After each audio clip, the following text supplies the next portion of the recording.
Okay, so the next video that we've got in our progression of Turkish get-ups is working into the hip drive component of it.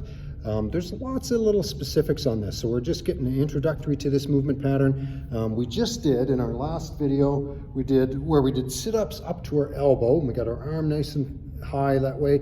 We're gonna progress to the next piece, which is we're gonna press up to getting our hand below, and from there as close into our bum as we can. And then from there, again, I got my right arm up, right knee planted. I'm gonna drive that hip up as high as I can go and back down. So that's the progression we're gonna do, as high as you can go. For some of you whose strength might be limited, maybe even your mobility is limited, if it's just a little bit of movement pattern, that's okay. There's lots of pressure on the shoulder, so you gotta be careful. Sometimes you might need having to have done some wrist mobility work to make sure that wrist can manage that position, but trying to drive that hip up, similar to a glute bridge that we work on quite often in class 2. So this is kind of where the glute bridge helps you to get stronger at that movement pattern, or vice versa. This can be a movement pattern that helps your glute bridge get better. So it's kind of a bit of a glute bridge piece, driving that hip up.